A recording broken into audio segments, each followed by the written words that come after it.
Hi Simran, how are you? Hi Ayaz, I'm very well. How are you? I'm doing good. How was your week? My week has been good and stressful. Good because it's been my birthday week, and stressful because of work. Yeah. How that's about good. yours? Mine was pretty chill, just as usual stuffs. So thanks for joining me and accepting my request to do this podcast. My pleasure. Yeah. So let's dive in. I'll Yeah. ask you about your career, about what you are currently doing as a business analyst, and also what you studied in your masters and bachelors. So let's dive in now. So my first question to you is like, what's like to start working as a business analyst after your graduation? So I graduated in end of 2020-2021, and I started working as a business analyst full time in a firm called Clear Dynamics. They are based out of Bendigo, but they do have their offices in Melbourne and Sydney. And as a business analyst there, for me, it was a total flip of culture because previously I was working with a proper MNC, and then I came in as a part time, and then for the full time, this was my first experience that I had with a startup as well. There were only few people that they had hired as graduates, so it was a completely new experience for them as well as for us. So it was sort of like a learning process where they were trying to understand what we need to uplift ourselves and develop those skills that are required. And I think that's how it's been for the past 2 to 3 years as well. That they've gradually accepted that okay, this person is a grad. This is the level of skills they have and what they need in terms of uplifting themselves and making sure that those resources are available. In terms of the work, I feel that the work depends from what projects and industries you go into, and it's the context that drives your responsibility. Someone in a health project would have a different set of responsibilities. Someone who's in agriculture would have a different set of responsibilities. However, for a BA, it's always the same thing because you are like the mediator of all the actions or tasks that are happening. Everything goes through a BA. Right. So it's like a driving mechanism where the BA sits in the middle and just giving everyone directions in terms of, this is how long we need to go, these are the sprints that we need to do to achieve our goals. So it's a mix of everything. Sometimes a BA has to wear all the hats, sometimes project manager, sometimes testing, sometimes requirement gathering. But I think it's part of the role since it's such a, mix of all. So what's like your day-to-day look like? So for my day-to-day, like a typical day, if I would say, it would be I start at about 9 o'clock in the morning, and my first task is just making sure that the tickets that I had assigned someone through our in-house ticketing tool, how have they progressed, if things have been completed, if things have been updated, or are there any blockers that need to be resolved, or any support that I have to provide to anyone. That's my typical start of the day. So that gives me a pathway of what needs to be done today. If there are any blockers, that's my first thing to do, that I have to resolve those blockers so that people can start working. And apart from that, a lot of client meetings to understand where the client is coming from, what they need, what are they expecting by the end of the week, what are their milestones. And in terms of documentation as well, a BA role is sometimes heavy on documentation because everyone circles back to the BA in terms of, what was the requirement, was this signed off, did we get an approval, do we have enough resources. So it's heavy on documentation sometimes it's not, depends on what project you're working with.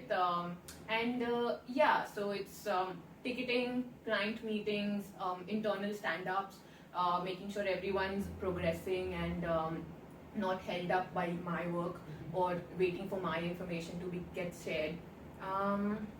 That's a typical day. And plus, in our work culture, we do have some time for learning hours. So some part of the day is blocked in terms of learning something new, apart from what you do. And that's, I think, one of the perks of the culture here, where they do invest time in self-development and making sure that their employees are uplifting and developing the skills on the job rather than expecting them to be already ready for it. Okay. So you mentioned about the blockers. So what Yeah. kind of blockers do you face on your day-to-day basis? So blockers can be of many kinds. The ones that I have come across are someone has fallen sick, Okay. so the work cannot be done. Someone has other priorities, and hence your project cannot be progressed because they are doing other prioritized work. That's a human factor in it. But apart from that, from technical point of view, sometimes the servers are down or they don't have enough information to progress. They need clarification from the client. So, for example, I am building a flow from A to B, but I don't know how A is going to go to B. So the carrier is not known. So these kinds of small things which later on come out to be a bigger blocker or impact. So those are the things sometimes that block them. Or the other sort of blockers that I've come across is that it's not feasible. So the client has given a requirement, we've taken the requirement, but when we come back internally and check our platforms and system and we say this is not feasible to our platform, or we cannot build this, or we need more resources to build this. So these are some types of blockers that I have come across at work. Yeah. So about your last point, you said about like if the client you just do your research and you say to the client like it's not feasible. So how do you tackle that situation, or what's the measure you usually take to respond to them? Right. So when there are things that we need to push back on to the client or say no to, it's very unlikely, or it's suggested that you should never say no to the client. But somehow down the line, I feel that sometimes saying no to them is more beneficial from both the ends rather than committing to something and not delivering. So that's a trend, or a concept that needs to be considered. People say, okay, if the client has said this is what I need, it is our responsibility to give them that, wherever we have to go, how far we have to go. However, sometimes if you just sit with them and analyze how impactful that requirement is, and if alternates are suggested to them, it could be even better results with that. So saying no is something that we try to promote and consider while taking in requirements as a BA. And sometimes if you're not sure that, I don't know if this is possible, or I don't have enough knowledge about how my system works and things like that, there's always a room to say, I can go back and check, rather than committing there and then sitting in that hole forever. Generally, it's a combination of the project manager and delivery manager as well, that you'll have to work out a strategy, how you want to push back on things, or how you can suggest that this is something that we want to do, but not now. Maybe it can come in a later sprint or a later future scope. So those kind of strategies is something that you work out with your delivery manager. However, the engagement of the customer and the company is more dependent on how you build that relationship. But as if I was in that place, we generally work out alternatives. So if they have suggested something, but we don't think it's worth spending that much effort in building something, but we have an alternative which would do the same job. So we generally come with alternates that, instead of this, can we do this, or this would bring you more revenue, or this would bring you more profits, or this is more user friendly, or something like that. And important is being transparent with them rather than keeping them blindsided. Okay, we'll do it, but we never get to it. So that is something that we should practice, that even if it's a good thing or a bad thing, being transparent is something that every client appreciates. That okay, at least I know what's happening, and maybe they could help you out in that as well. That they say, okay, fine, this is not something that we need as a core component, but this is something that is nice to have, so we can think about it later, rather than stressing on it. How do we do it? So suggesting alternatives and discussing with them, being transparent, letting them know that this is a blocker or this is not feasible. Are you open to hear new solutions or alternative solutions? If not, we can push this in a backlog and come back to it whenever we do. Okay, that's good.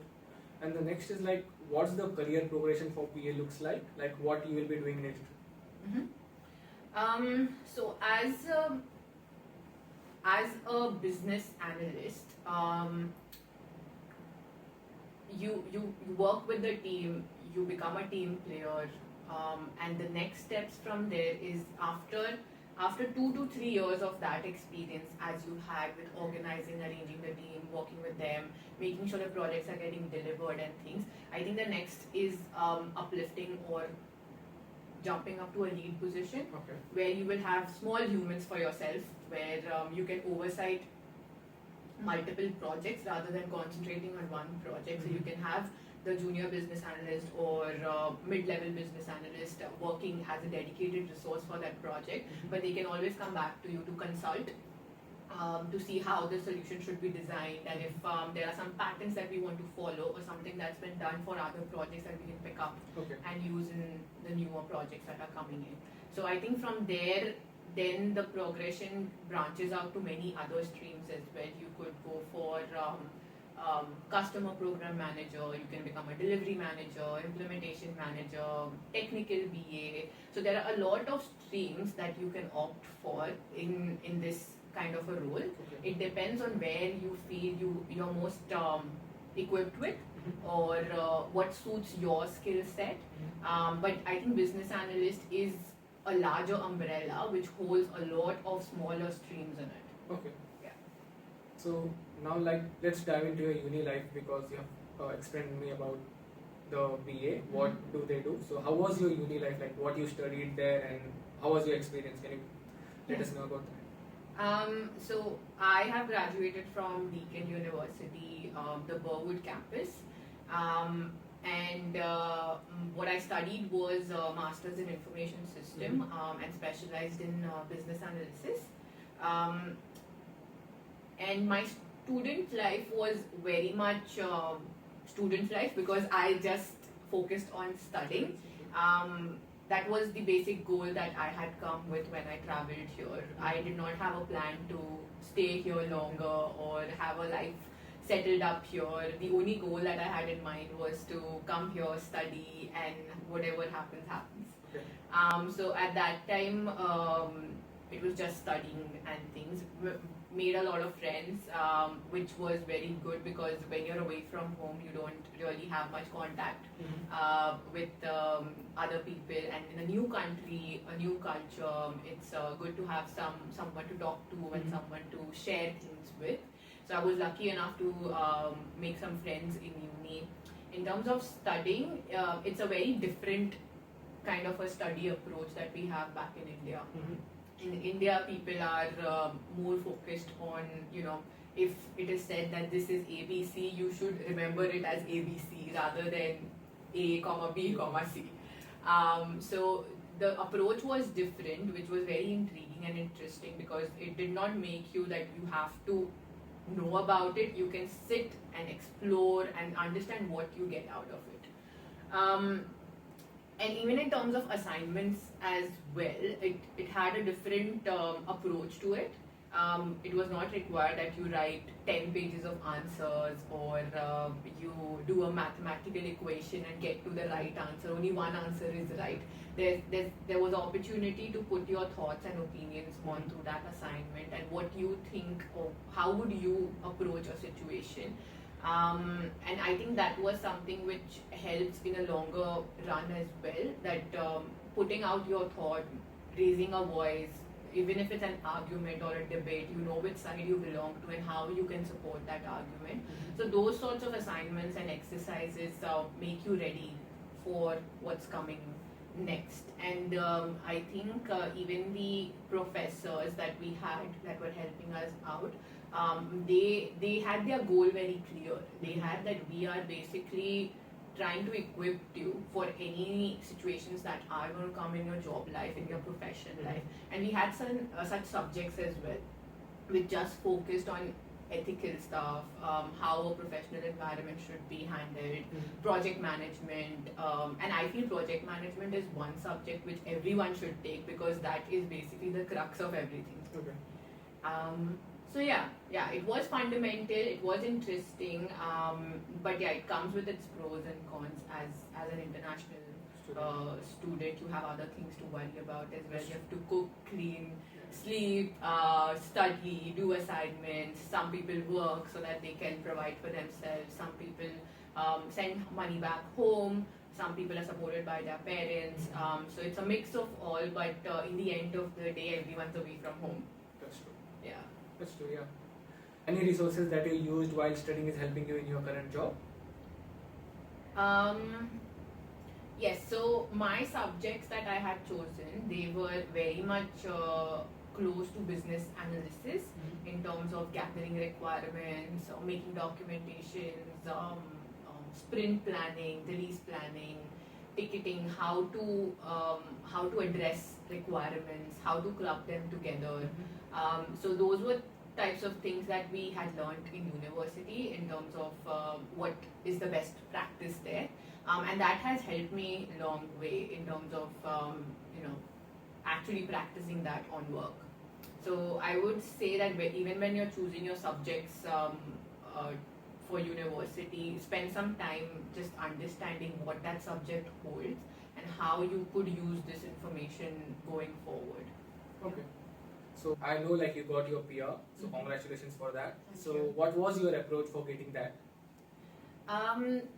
So mine was a very conventional approach. I did not do something out of the way.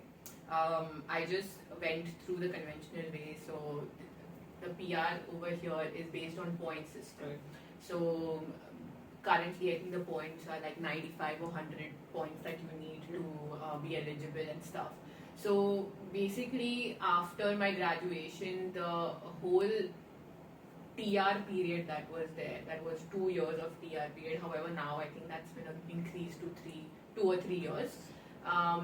For that 2 years, the only goal was to collect those points.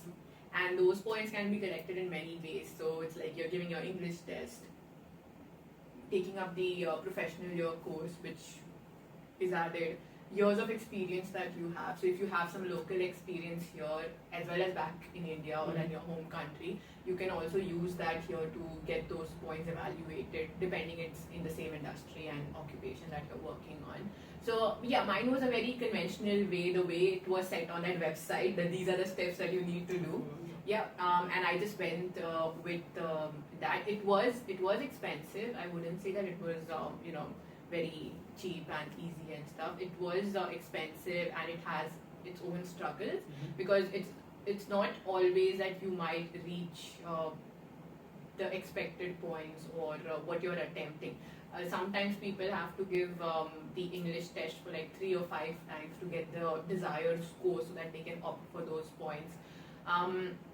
So yeah, it's been a journey. I wouldn't say an easy journey. It had its own ups and downs, but towards the end, I think everything just made up. Yeah. That's true. So this is the final question.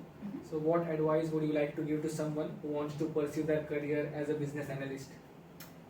I would say first is keep yourself up to date with what's happening in the project delivery side as well as the analysis aspect of it, how projects are getting delivered, what are the different methods that they're using or strategies that they're using. Secondly, keep upskilling yourself. You are never perfect, so even if you graduated as bachelors, as masters, there are still other areas that you can improve and bring that to your workplace. And lastly would be being in more technical side, that keep yourself updated with the different methodologies. Some companies are using the agile methodology, but some are still on the conventional way of delivering solutions. My workplace is currently using a mix of both, and we call it hyper agility, which is a combination of different models that depends on what project you're working on and how the client wants to go forward with. So yeah, So thank you very much for your time. Appreciate your time. my pleasure. Yeah. So thank you very much.